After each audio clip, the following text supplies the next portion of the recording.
Hello, guys. Welcome back to my podcast, Conversation with Zalia, with your hostess, Zalia Lorraine. And today is Sunday, June 30th, 2024, and this is a bonus episode I'm making called What I Missed and What to Expect. In this bonus episode, I pretty much discuss what I missed or what I forgot in previous podcast episodes, and also give you a briefing on future podcast episodes. So the first thing I want to discuss is what I missed in is my recent podcast episode, Crosswalker Furful. I meant to discuss a certain practice that was portrayed in the Five Heartbeats. If you remember the scene for the Five Heartbeats where this white record exec presented them with their album cover, which features a bunch of white people at the beach, which angers the group members justifiably. What I meant to expand on that, but it pretty much left my head. But for younger viewers unfamiliar with or confused about that scene, it was referencing a certain practice during the 1950s and 60s where record companies, instead of putting the black artist's faces or image on the cover, they would put images associated with the song on the cover. Like, for example, with the Marvelettes' Please Mr. Postman, a generic picture of a post box was posted on the cover instead of the Marvelettes themselves. And then with Hello Stranger, it's pretty much but Hello Stranger, the single cover is pretty much a white couple in love.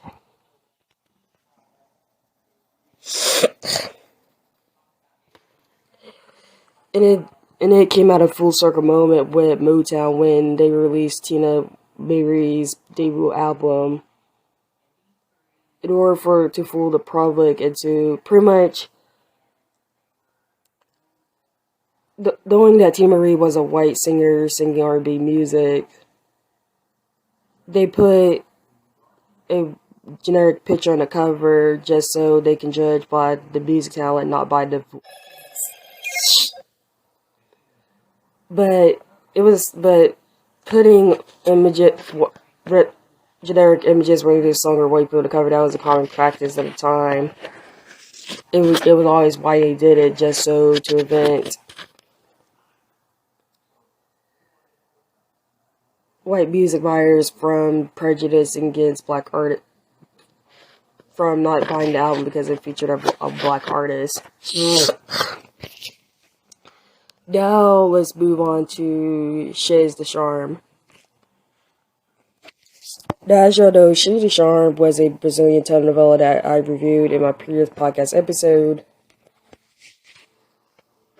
And I think I already mentioned this in this podcast episode, but I forgot to mention that Cindy,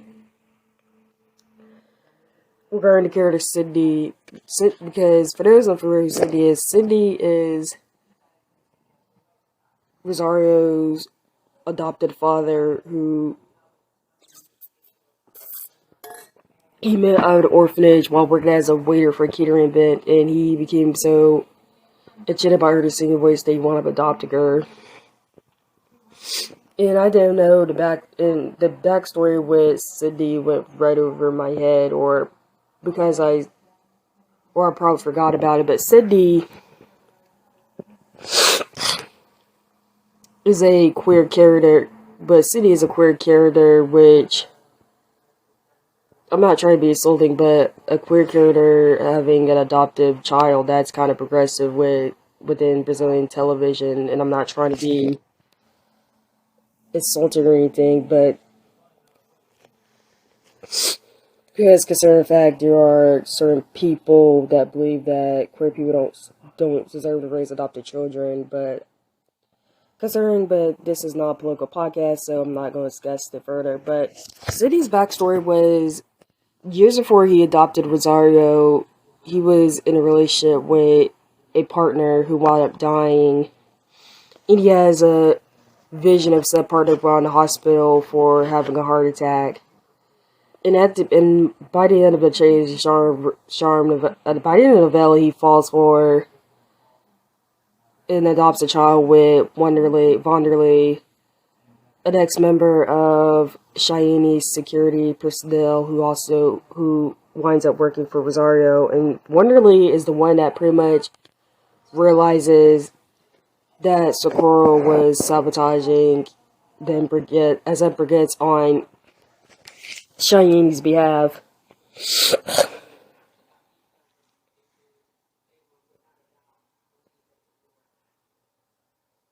Which you could listen to more on the podcast episode I did on Shades the Charm. And last but not least, there's Theme. And I know you guys are tired of me talking about Theme since I probably mentioned this series many times over, but I wound up reading the source material, which was an English language translated version of the book that I found on eBay, where I find all of my books.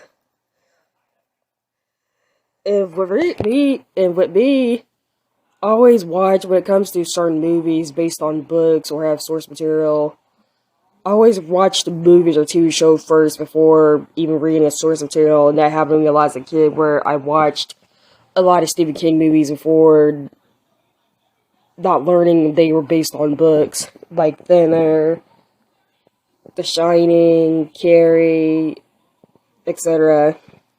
And that's the reason why I haven't read or may not read Hunger Games and Divergent, because they're all based on books. I'd rather read the source material before watching the movies. But back to the story. In regards to Theme, it's a very good read. You want to know what I liked with it is also, Theme not only is a very good book, but it's also very bleak. Those series is based on, not to mention the female characters, they're pretty much, who are expanded on the series, they're like side characters to the male. Now, there are some changes with the source material and series, which is a given, because in fact, every time something is adapted into a movie or TV show, they always make changes. Like, for example,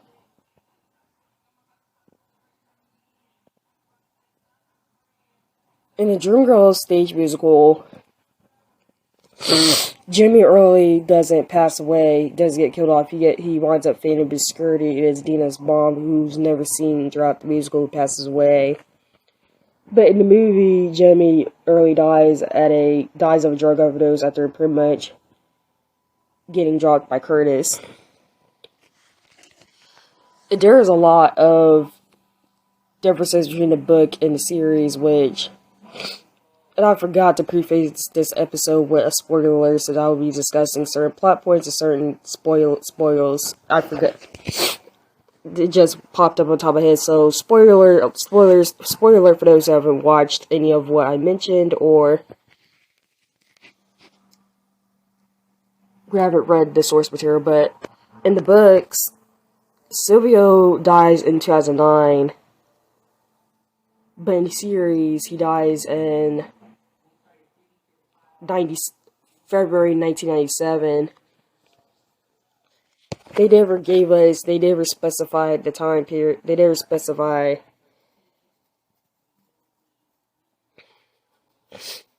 like, when it comes to the 96, they're told we're in 95, and then look it up behind the set photos, Celia died in 96.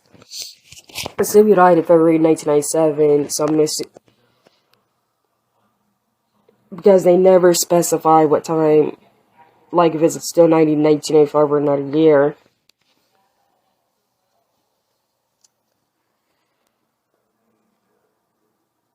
In Ritzero, the eldest of the Ritzero, he was in his late 50s when he passed away, but in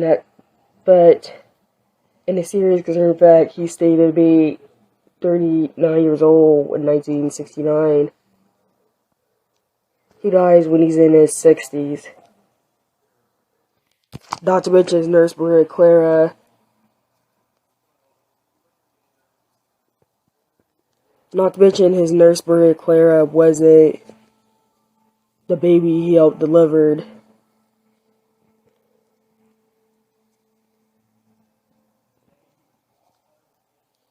Because Maria Clara, she's just given a story. Her base storyline is pretty much becoming serious nurse that gives him a mercy kill.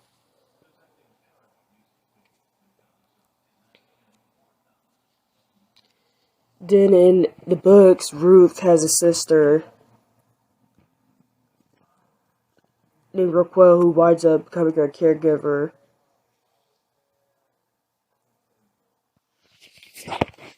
But in the series, the Raquel character is placed by.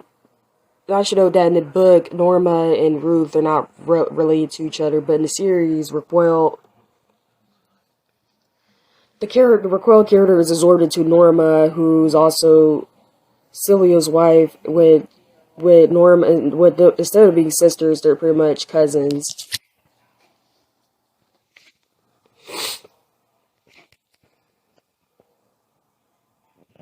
And speaking of Norma and Celia, their relationship tend to be the least developed out of the two, which, considering how much of a womanizer, considering that Celia's a hedonistic, it was probably makes sense. And then in this books, Ribeiro has a thing for Ruth that's not reciprocated, and the whole paternity storyline that isn't in the books as well. And Padre Graza is pretty much a minor character who only appears at the funerals of Ciro and Alvaro.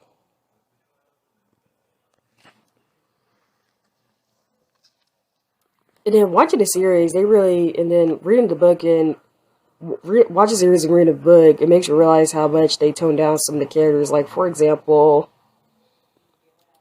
they got rid of Silvio's backstory for why the way he is. They gave Ciro the infertility storyline to pretty much justify his change of personality.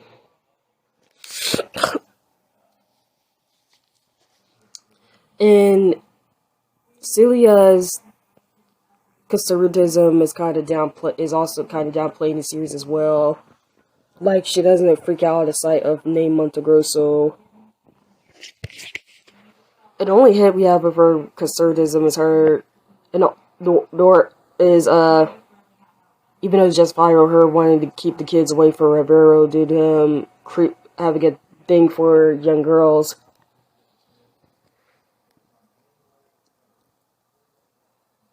And I probably missed something besides the Dave Montegrosso thing and her mistaking Maria Bethania for Gal Costa, but they kind of toned down they toned down Celia's conservativeness, but they also toned down Celia's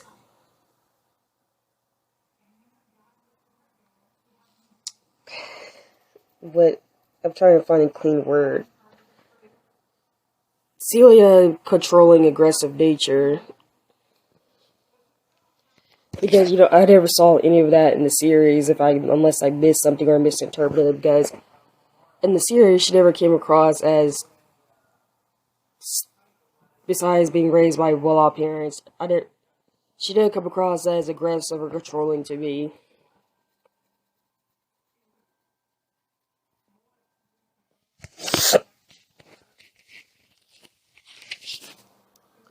Which she is portrayed in the books. Not to mention, Celia is described as a white, passive, mixed-race woman, while in the series she's portrayed by a dark-skinned actress, Eloisa Jorge.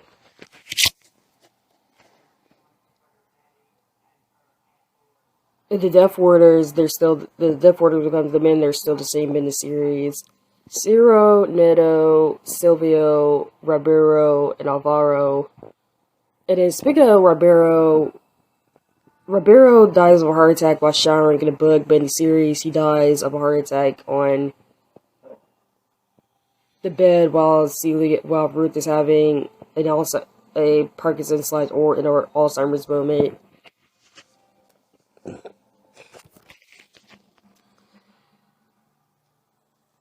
And then in regards to Silvio's funeral, in the books, the only people that attend Silvio's funeral is his son.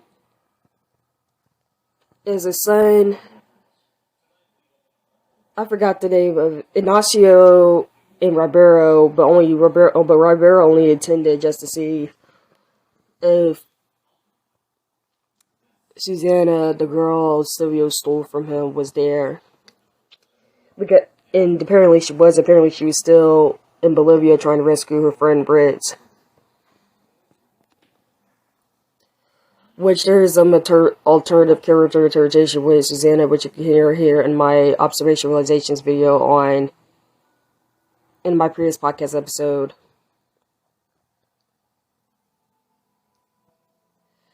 But in the series, Norma and Vonda don't attend Silvio's funeral service, which I don't blame them, but in the series, they attend it. They're one of the attendees.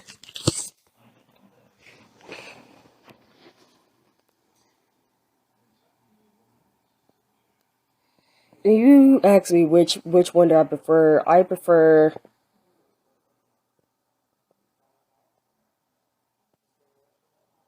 But right before I get into that, one more difference I forgot, I already mentioned this was, in the books, Ribeiro's love for Ruth isn't reciprocated, but in the series, Ruth winds up reciprocating it thanks to Ciro pushing her to sleep with Ribeiro. Upon finding out from Silvio, who's always the ish starter, that Ribeiro had a thing for Ruth.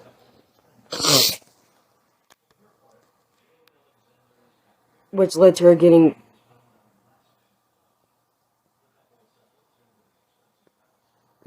conceiving Zhao. In so many words, Ciro becomes a deadbeat to Zhao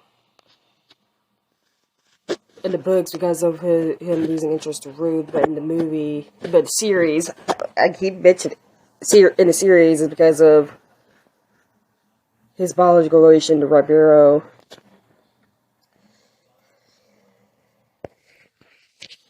But let's continue on, and if you ask me which one I prefer, either the book or the series, I prefer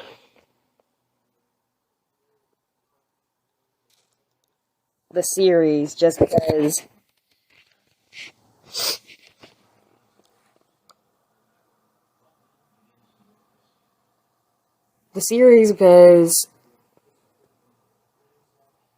the characters are a lot more nuanced and humanized, and also the great production values of the series, and also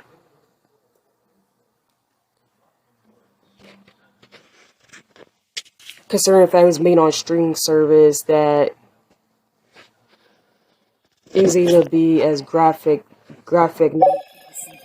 as it was. While the book, even though I'm used to reading non-fiction,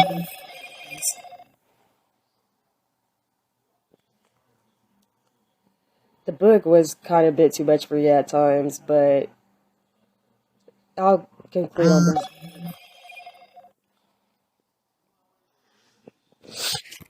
Now, for what's next for the podcast episodes. My next episode, I thought about doing a Foster's retrospective, because I only watched 4 to 5 seasons of Foster's, and there's a spin-off that I've yet to watch called Good Trouble, and I thought I wouldn't do a good job, and pretty much doing a retrospective of the Fosters, because in fact, it's been years since I watched the Fosters, and in my opinion, I stopped watching it. It started becoming like every cliche teen dramas, and teen dramas is one of my least favorite genres of television. So I'm asking the Fosters retrospective. But what I do know is that my next podcast episode is the Ice Cube trilogy problem. Because with the announcement, though the Friday movies won't be a trilogy anymore, with the last Friday movie being greenlit, which in my opinion is 20 years delayed, what I'll discuss in the podcast episode. And pretty much in the podcast episode, pretty much go in depth on two movies starring Ice Cube that are both trilogies, namely the Barbershop movies and Friday movies. And pretty much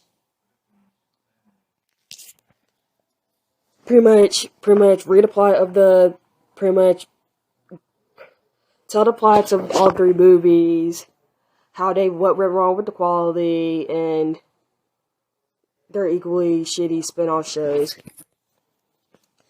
And then the next podcast episodes I'm doing is analysis on the Tanya character on 5 Heartbeats, reviews of movie reviews, Bringing Down the House, Beauty Shop, and Why Do Fools Fall in Love.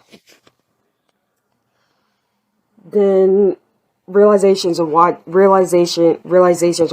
regards to past two movies I grown up watching that I reevaluate now as a kid. And some story time podcasts where I tell stories about personal experiences, with the first episode being my parasocial experience. Anyways, I hope you enjoyed this bonus episode. If you want to talk to me or comment on recent podcast episodes, email me at cwxpodcast@outlook.com, or contact me at Instagram on the Conversation with Celia podcast account. Anyways, I hope you enjoyed this bonus episode. Like, if you want to listen to this podcast episode, listen to it on Spotify, wherever podcast episodes are, or wherever platform this podcast is available. I'll see you guys next time. Goodbye!